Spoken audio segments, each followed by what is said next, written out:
We got gang, tats, flats, Afrikaans raps, and you know how we roll, how we roll, how we roll. Yeah. I turned around and saw a tale of broken hearts. I'm building something bigger than myself or Noah's Ark. A crazy genius, young Napoleon Bonaparte. I'm underrated, so I overcharge. Yo, man, you know, this COVID-19 time, bro, like, how's it been on your end? Like, how have you been living during these moments? Things are very different. We don't get to be as up close and personal as we were before. And I think that's a big part in our industry, you know, because it's important for us to be seen. It's important for us to be accessible to the people, you know. And unfortunately now this has kind of forced us all to reevaluate how we work in the music industry now, you know. If you were just betting on shows for all this time, then we're going to notice that your plan wasn't as foolproof as you thought it would be, you know. So yeah, it's made us more resourceful. It's made us hustle harder. And it's kind of also taken us back to basics, man. We just started from the beginning, started from scratch. And yeah, we're going to see what we can build during this time, the little we can. But I've been shooting videos though. I've been doing the features. I've been dropping these guest appearances. So it hasn't slowed me down in the creative space. You know what I mean? There I'm still thriving. But just in terms of getting that work out to the public, you know, a live event, a live show. Even just a school tour, something for the kids, you know, all those things that we usually do. It's obviously taken a knock now this year. Speaking of your music, who would you say you make music for? Yeah, I would say I make music for hip hop heads. You know, it doesn't necessarily have to be the new school. It doesn't necessarily have to be the OGs.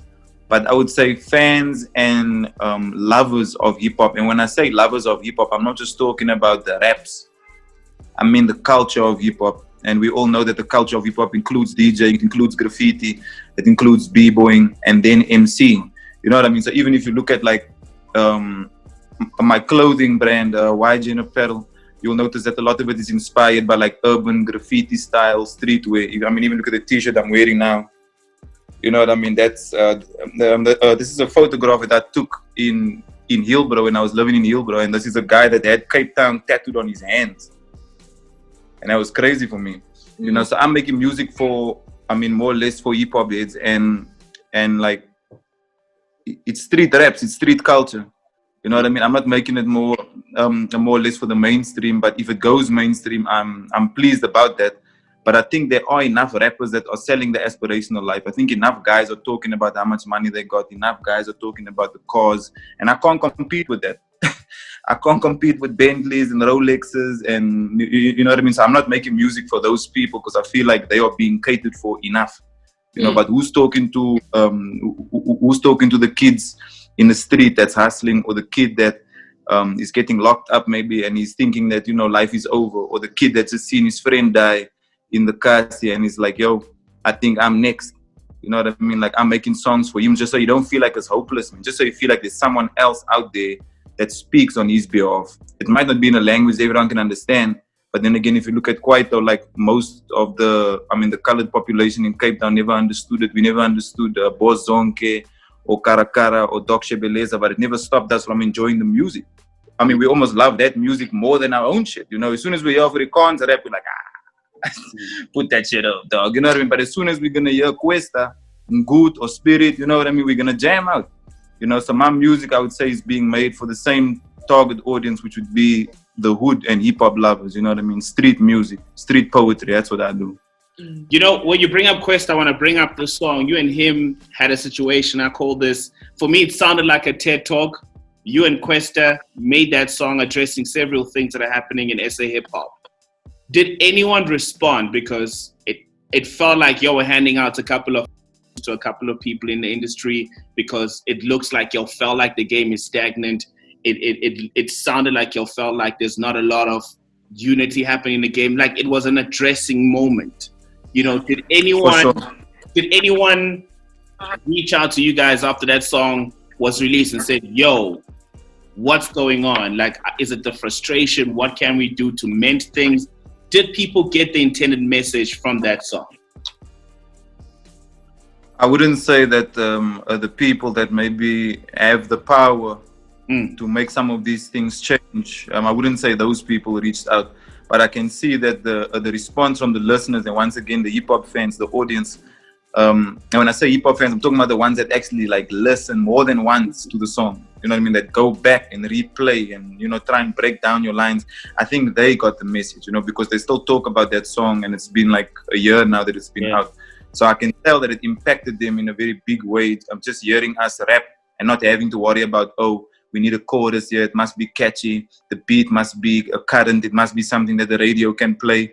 Like when Questa sent me that, he was like, yo, I just want you to rap for like 2 minutes, and don't worry about like trying to be politically correct or trying to be mainstream or speak about things that's the trending topics. Talk about your reality, talk about what's going on in your world and where you're reporting live from. So he's reporting live from Katlehong, I'm reporting live from Kaapstad. You know what I'm saying? So for me, it's just like, I mean, it's almost like being the news reader.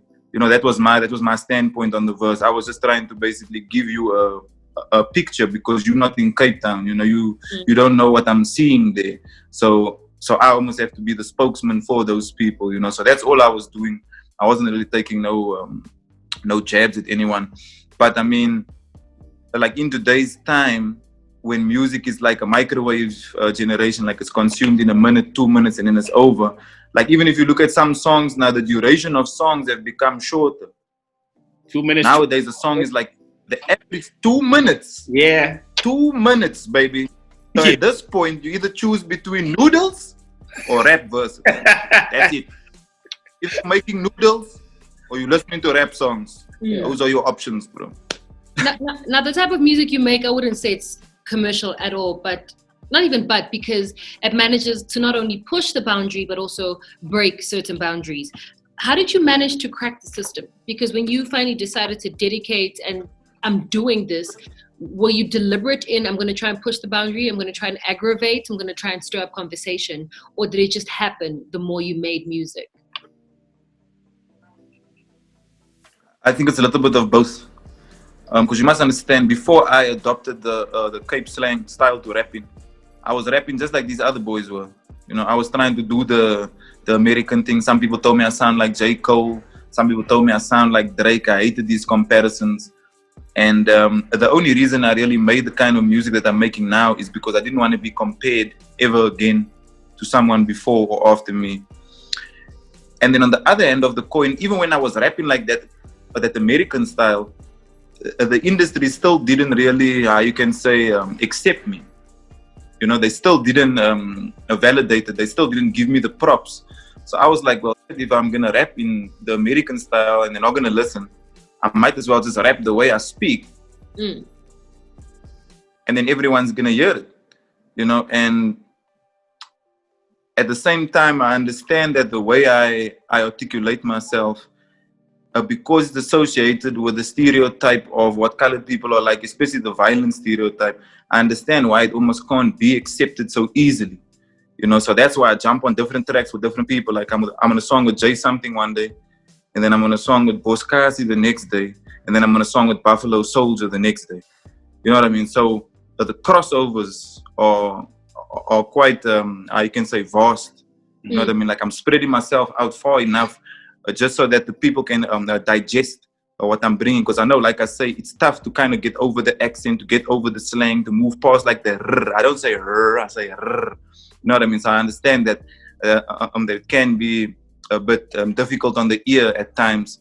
But for me, it's like, some of what you said is true. Like I was trying to instill a shock value. I was trying to create like some sort of awakening.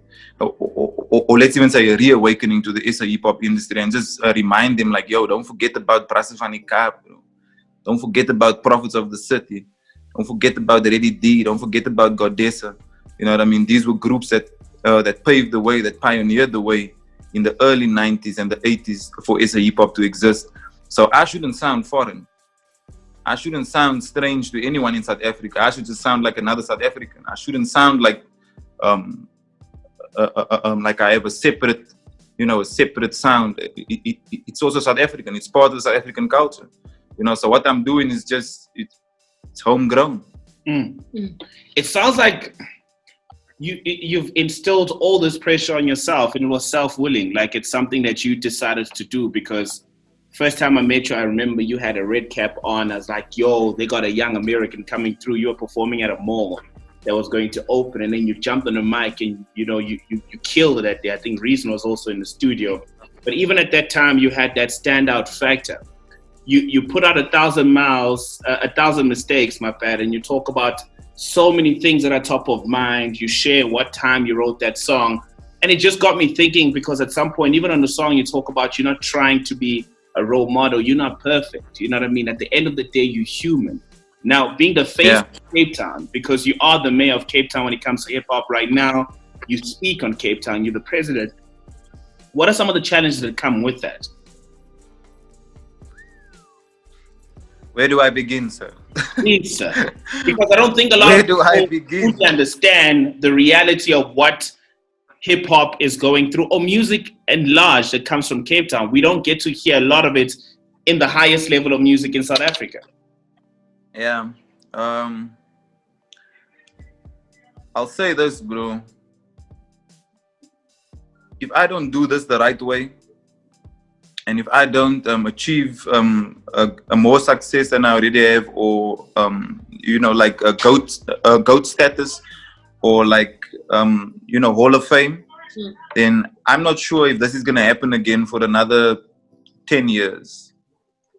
I'm not sure if somebody will be able to come from where I came from and do what I'm doing now for another 10 years. When I say all the things I'm doing, I mean, like, I shoot my own music videos, I organize my own tours, I have my own clothing label, I have my own building, my own premises, I have my own studio in the building. My mother has a shop next door to my clothing store.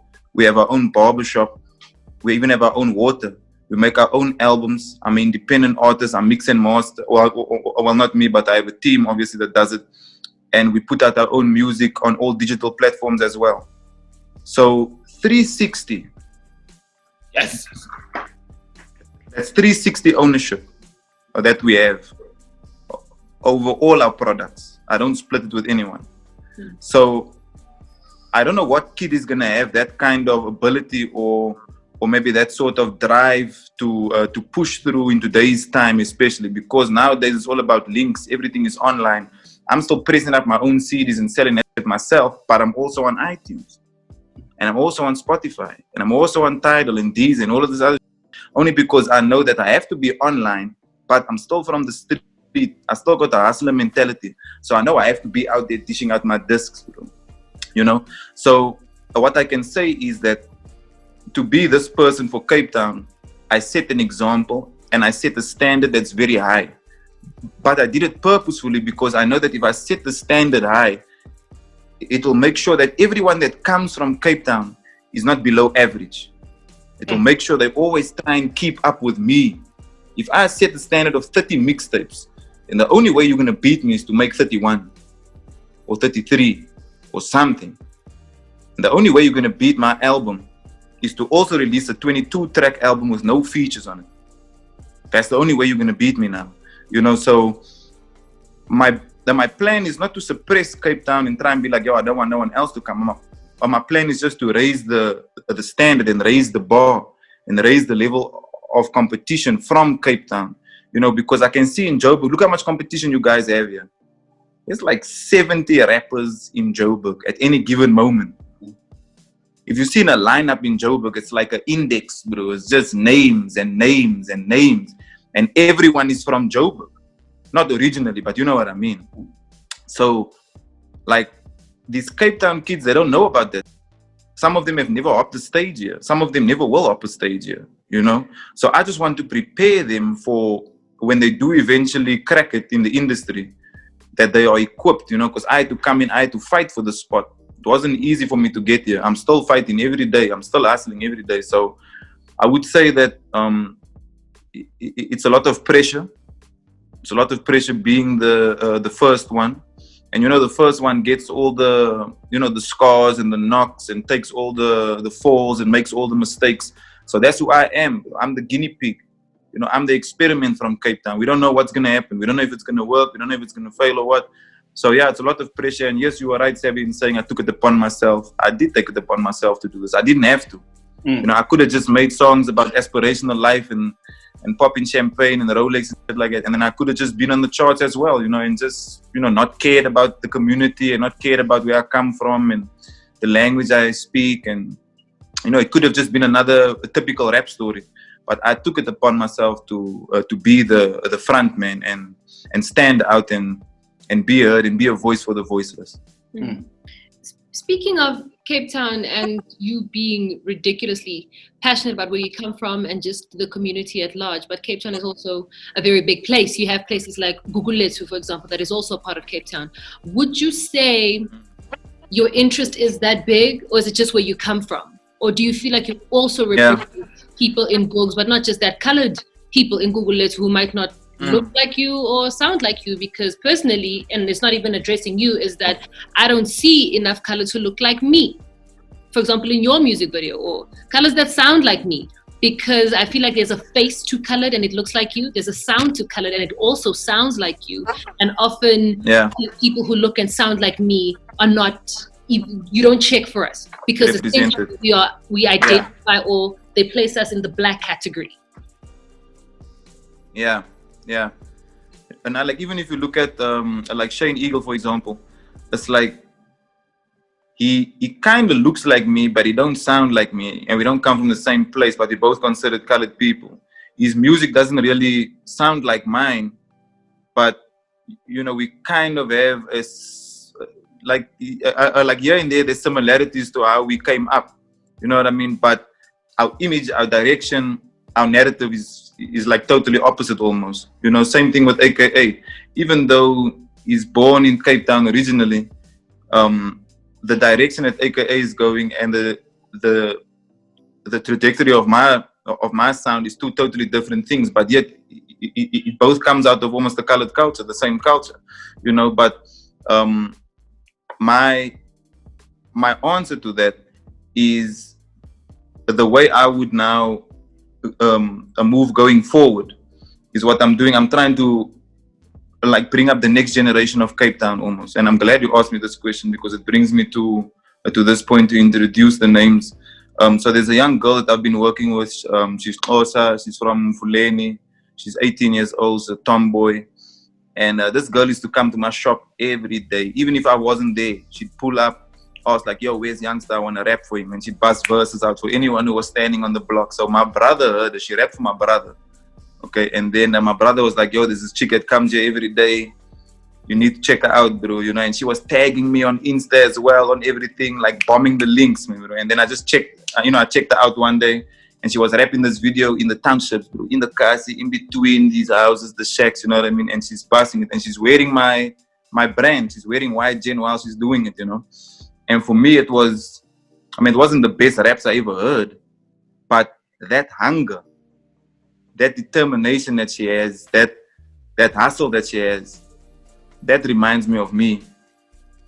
That reminds me of the kind of thing that I would have done if I knew that there was a rapper from my city who had a store in a studio and I could pull up there anytime. I'd have done the same thing, So now what I'm doing is I'm grooming her.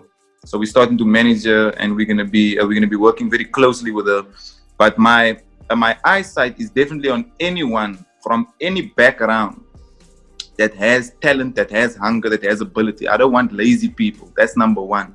I don't want lazy people around me, because like I said, I'm trying to raise the standard.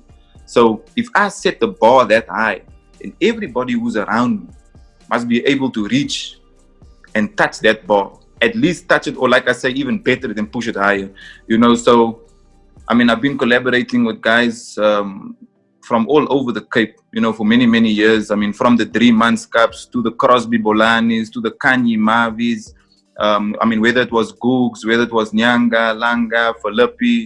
We just shot a music video with Buffalo Soldier in Marcus Garvey in Philippi, which is a Rasta community there. You know what I mean? So for me, it doesn't matter where it is you're from, really, as long as your talent is there, your ability is there, your skill is there, and you also have the determination to match it, because it's going to be difficult. Coming out of Cape Town. Number one, just the CPT element is going to be a struggle for you. You have to relocate to Johannesburg basically to make it in South Africa. And I did that at one point. I lived in Hillbrow as well. And that's when I started working with guys like Loopster, who also is from Hillbrow. I met Youngsta when I was out there. I shot music videos with Pretty Ugly. I brought him to Hillbrow. So for me, it's like, as long as you dope, that's the bottom line. If you can rap, you can rap. Because everybody's worried about how much followers you have and what image you have and how do you speak and, you know, what is your fashion sense like. It doesn't matter for me. Let's take it back to the basics. Like I said in the beginning, COVID has brought everything back to the basics. Can you rap? Yes or no? And that's it. That's all I care about. That's the fundamental. Yo, man. Now let me bring it to the album. Your album was a story, man. You shared a lot of stuff. There was also some historical insights into your world, and also there was some politics influence. Like there was some political influence when I listened to the project. Yeah. On your end, would you say that politics are interfering with music right now? Be it Cape Town, be it Durban, and how do we find a way to move forward? Definitely. I think we saw that with the whole Mabala noise scandal also. You know what I mean? We saw that with them. You know, people had things to say about Ambitious Entertainment as well. That's why a lot of the artists left at one point. So I think that once the politics got into the music business, and the music business realized how much money it can get from politics, and politics realized how much popularity it can get from music, I think once that those lines got crossed, it tainted a lot of it. Yes, granted, great artists came out of it as well. You know what I mean? We got to have guys like MT, Aries, Java, you know, Benchmark. There were so many dope names that came out of these labels. And at like on the one hand, you can't also completely denounce everything they've done, you know, because they at least gave, life to some careers. You know, they've built some artists, and these guys will eat now. For years to come because of that. But I just feel like, if it's corrupt on the highest level, if the highest level is corrupt, like the top of the pyramid, then what does the bottom look like? You know, and our people's at the bottom, and we're looking at the top, and like everything on top is already filtering down, and it's all wrong. You know, it's all unequal, it's all unfair. So the people at the bottom are never ever gonna know what being treated fairly is like. Even, you know, even the new rappers that's coming up, these guys think that you can just have a YouTube account and you can have an iTunes account and then you're gonna make it. But you don't understand, you're going up against multi-million rand establishments, corporate companies that have offices, that have machines, that have teams every day, just typing out whatever needs to be typed out and putting links out and just making sure that the numbers are lying constantly. The numbers are just lying, you know. And the independent kid that comes up like me, if he think that one song or two songs is going to beat that machine, and now it's even worse because when you put politics into it, you put the government into it, you put more millions of rands against my thousands of rands. It's never, there's no comparison, you know what I mean? So I do think that the politics, like I said, has kind of tainted everything. But if you look at the country, it's the same story. You know, that's why I say if it's corrupt on top, then everything else below will also be corrupt. Unfortunately. Dare I say that part of your agenda is to fix it. I don't know fix what, but fix it. Someone else that also wants to fix things is Nota. And you have heard his views. If I'm not mistaken, Shane has replied. But what would you respond to Nota with his opinion, saying that, for example, Shane isn't representing the colored community, and knowing how much representation matters to you?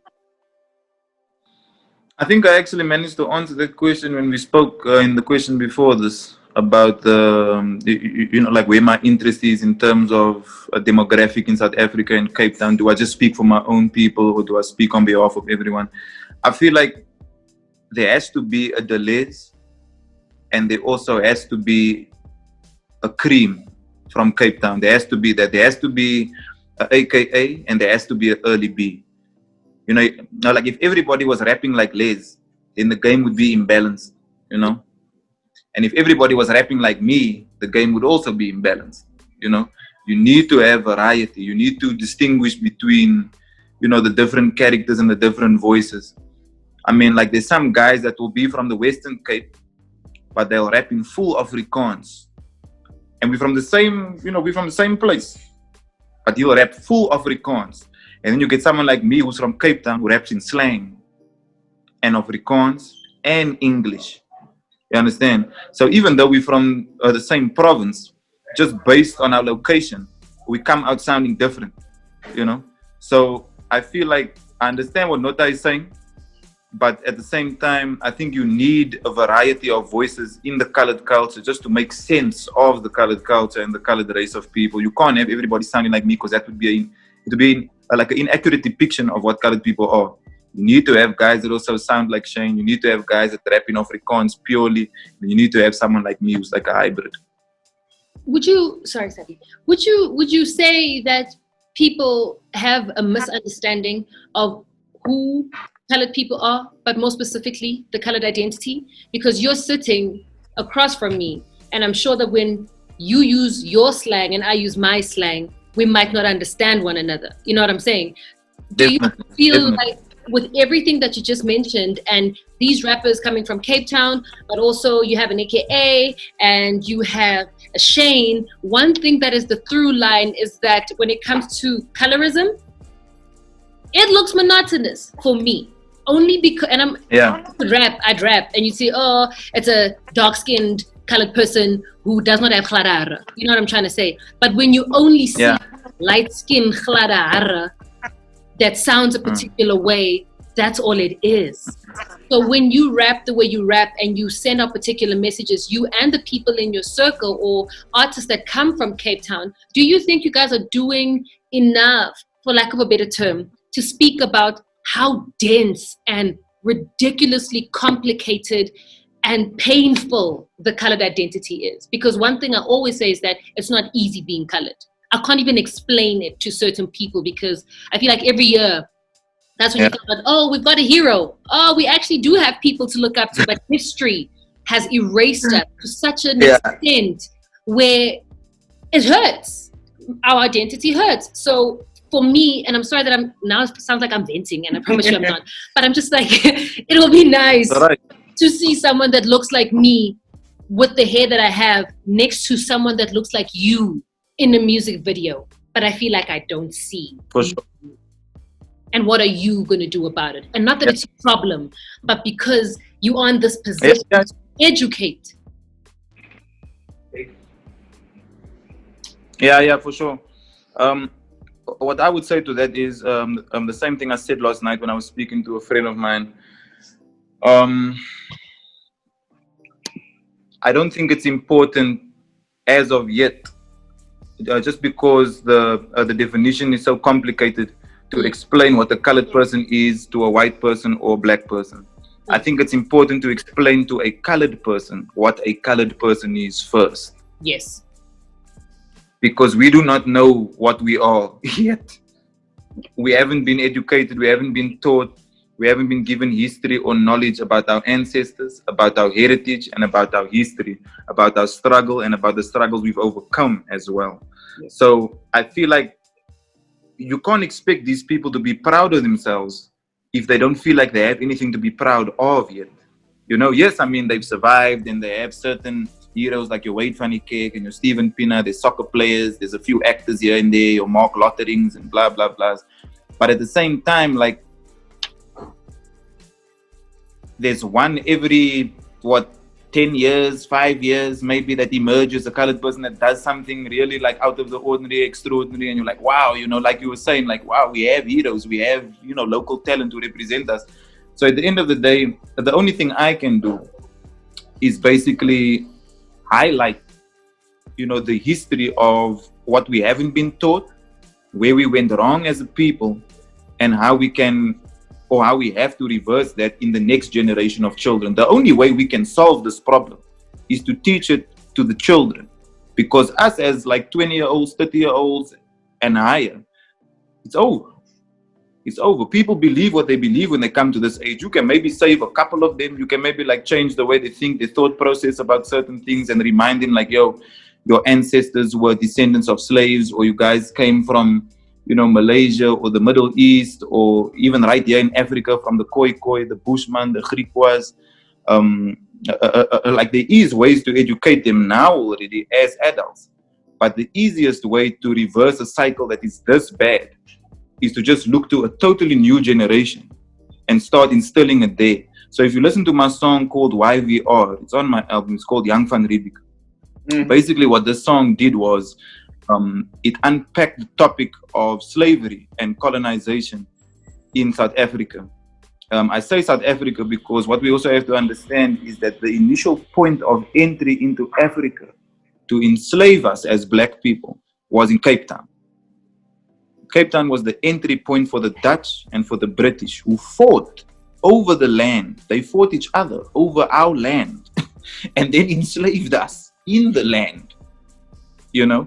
So these are the kinds of discussions that I have in music, and it's so difficult for me to get the point across because I have to rhyme, I have to keep in rhythm, I have to keep in time, and I have to make it catchy enough maybe for people to, you know, kind of get it and enjoy it. But at the same time, it's like I'm trying to educate, you know, and in the music video, it shows slaves being brought over on a ship. So number one, I was just trying to either like my roots or I can say Middle Eastern, Malaysian, because I'm Muslim. You know, so my family was brought over. Now my descendants were brought over on ships here to Cape Town. Sorry, not here in Joburg, but you know what I mean. And then my other side of my family are original, you can say, descendants of the Bushman, the Khoi, you know. So then I have that side of the family, and if you look at their photographs, they're dark. They look black. They don't even look like colored people. They look like black people, you know. And What do people look like? Well, most of the time, colored people, like you say, they look like me. Okay. You know what I mean? Like you say, you don't see colored people that look like you a lot. And that is where the education comes in. That is where we need to teach people like, yo, there was indigenous people that were here already, who were referred to as the Khoi and the Bushman and the Griquas. And then there were slaves that were brought over as well by the Dutch and the British when they invaded. And they had slaves with them already. And those slaves and the ones that were enslaved who were indigenous mixed. They mixed as well because they were enslaved together. So they were in chains together, you know. And once that happened, that is where, like you say, it became complicated and the definitions now became a bit blurred, you know. But like I say, I'm doing what I can, or the little bit that I can, to kind of educate, because I'm teaching myself also. You know, I'm also going back into my own history and trying to find out where it is I come from and what my grandparents went through. And that's why it's so important for me. If you look at my album, the cover of the album is my grandfather. And that is a picture taken from when he was 19 years old. And that's his ID photograph. And speaking to him really helped me and gave me some context as to what it is I need to go research further on. You know, certain things he spoke about. But yeah, like you say, like they're trying to erase our contribution. They're trying to erase our history in this country. And it's important for me, just because I have a platform and just because I have some sort of a name and a status, it's important for me to speak about this, because if I don't, then I'll be doing injustice for my people again for another 30 years, another generation to also fail and just not know who they are. So I'm just trying to awaken a few people, you know, young and old, but mostly the youngsters, mostly the youth, you know. You know, before we wrap up this chat, let me find out your It's a deep question. It's a deep question. I feel like I'm not done. I was going to ask you something else, but you know what? Hey,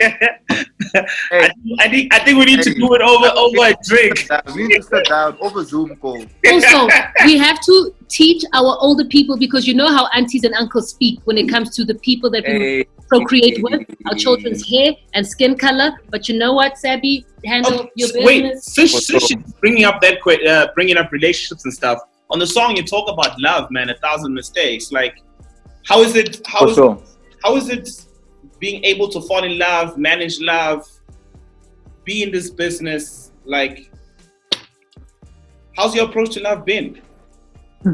being Youngsta CPT? You know, Are you you know, fun? it's been Or did you am just I talk about fine? politics the whole time? I will, like, my relationships are very, very difficult to be in. Maybe the girls like, can we please talk about something fun for a change, like clothes? But anyways, so I mean, like I'd say for the most part, whoever I'm in a relationship with, I'm always gonna try and learn from the person. I'm always gonna try and like better myself and contribute and bring something more to the table. Also, I wanna build with someone, man. Like if you are or somebody who maybe saw life in a different way or saw life from a different view, and maybe I disagree with it or you disagree with it, then I want us to engage on it and I want us to expand on it. I always want to speak, basically. I want to create a dialogue at all times with my partner, whoever it may be. You know, because at the end of the day, you need to have my back out there when I'm not around. Mm.